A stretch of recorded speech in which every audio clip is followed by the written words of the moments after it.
Hello guys, আজকে আমরা গেছিলাম মূলত গ্রিল খাওয়ার জন্য। আমি সুরন্দা, খোকন্দা আর রনাদা, এই জন্য চলে আসলাম মুন্সি হোটেল অ্যান্ড বিরিয়ানি হাউসে। এটি আমাদের ফুলবাড়ির মধ্যে মোটামুটি টপ লেভেলের একটা হোটেল অ্যান্ড হচ্ছে বিরিয়ানি হাউস। এই জন্য মাঝে মাঝে এখানে আসা হয়। তো ওই যে ভিতরে আসার পর এখন বসে আছি, আর এইদিকে আমাদের খোকন বাবু আর রনাদ বাবু ফাজলামো শুরু করে দিয়েছে, আর ওইদিকে আমাদের অর্ডার দিতে গেছে ছোটন বাবু।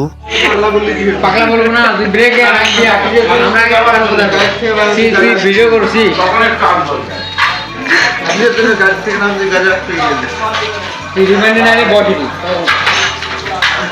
কি লাগে দিস আমার আমি তোকে আমি যাবো।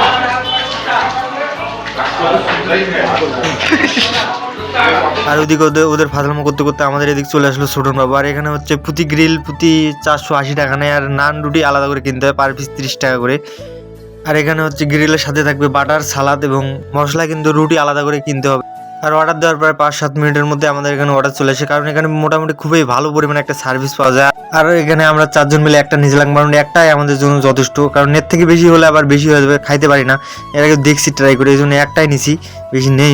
আর এই মুন্সি হোটেল অ্যান্ড বিরিয়ানি হাউসে এই প্রথম হচ্ছে আমি গ্রিল খাচ্ছি। এর আগে খাওয়া হয়নি, অন্য অন্য খাবার খাইলেও গ্রিল কখনো খাওয়া হয়নি, তো প্রথমবার হিসাবে মোটামুটি বলা যায় ভালো চলে। তারপর আমার হচ্ছে বড় ভাইদের থেকে রিভিউ নেই, তারপর আমার বড় ভাইদের থেকে রিভিউ নিতে চাইলাম, ওরা আবার বললো যে অর্ধেক খাবে তারপর রিভিউ দেবে, তার আগে নাকি দিবে না। তো কি আর করার, এই জন্য অর্ধেক ওদের হচ্ছে খাওয়ার জন্য অপেক্ষা করে দেখলাম। তারপর হচ্ছে প্রায় অর্ধেক কাজ হয়েছে, এই জন্য প্রথমে খোকনদার থেকে রিভিউ নিলাম। কেমন লাগতেছে?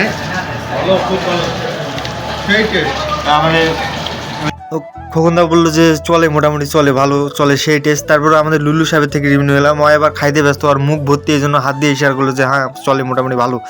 আর এদিকে আমাদের হচ্ছে লুল্লু সাহেব, ও এবার লেগ পিস চিনতে পারতেছে না। আমাদের লেগ পিস চিনা পারছে না।